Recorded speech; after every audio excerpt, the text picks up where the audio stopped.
Chapter 4 Dark Days. Weird.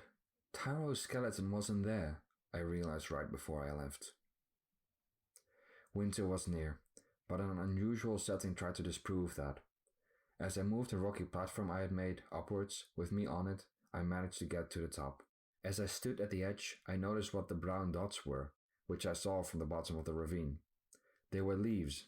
The trees from behind the palace were losing their leaves as they made their way towards the sea. There was a slight breeze and it didn't feel like winter at all. I guess because of the early winter caused by the Ice Age threat, the whole flow of seasons had gotten messed up. However the trees got the leaves back after such a harsh snowfall wasn't clear to me. It probably happened when my mother died and I made all the snow and ice disappear, but that was just what the others told me had happened. I couldn't remember ever paying very much attention to the outside or even remember if I ever left the palace during the week I wasn't capable of functioning properly. I decided to head to the palace. I was not ready to tell them what happened. I figured they had already seen what happened to the library, as the hole in the wall of the training room I made them able to enter. Soon enough, I stood at the palace door. But what I saw as soon as I entered was a shock, a relief, and caused a whole lot of confusion. Maya was alive. She simply sat at the table, unharmed, like nothing ever happened. Maya, you're here. I never left. Where have you been, Drake? Harold asked. Yeah, you were gone for hours, Julia said. I didn't understand. I followed up by running towards the library to check on the ruins, but once I got there, everything was fine. It was still there, completely unscathed. Just like the holes I blew on both walls, they were completely fine. And after pressing my hand on both handprints, I didn't just find out the library was fine, but the book was even back on its lectern. I don't understand. Welcome back, Drake. It took you quite a while to find your way back. Sorry? Wait, what? Do you understand now? No. Maya's alive, the library is fine, you're back on your place. But you wouldn't understand. I do understand. I'm disappointed you lost me, though. Hold on, you remember what happened? I know what you saw. What I saw? Do you understand now, what you're up against? I began to get an idea. This is all some sick bloody illusion, isn't it? I remember, that spirit doesn't just control people's minds, it creates illusions as well. I forgot. Oh, I'm going to kill the nutjob of a spirit once I find it. I recommend choosing your words carefully. It might be listening. Oh, I wanted to. What that scumbag is doing is straight up torture. I'm gonna find the prick and stick a fireball up its... Told you. Need a bandage for that? Shut up. Are you sure? Bloody hell, the sissy doesn't like me offending it.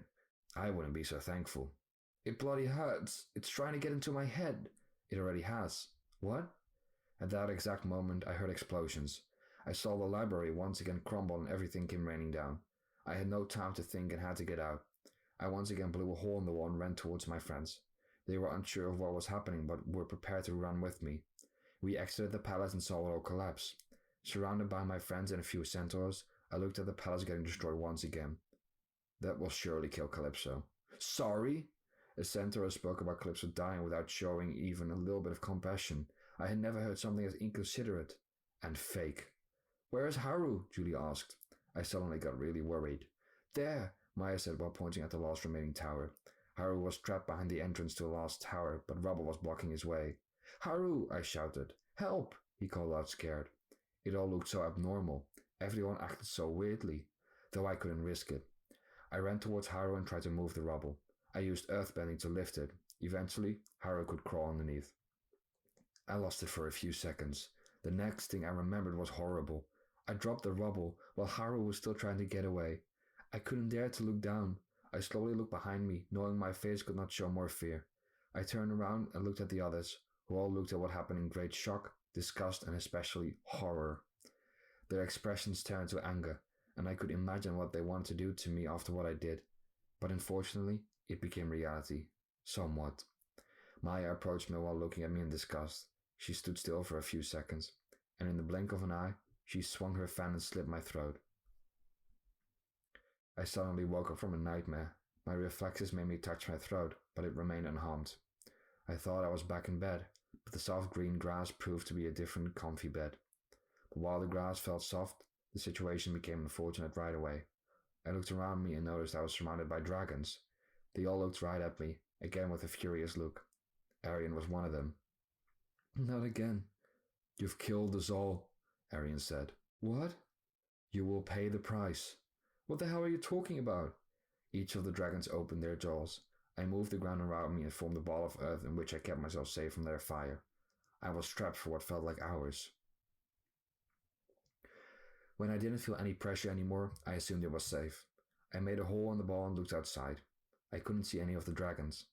Carefully, I broke the armor apart and anxiously started looking around.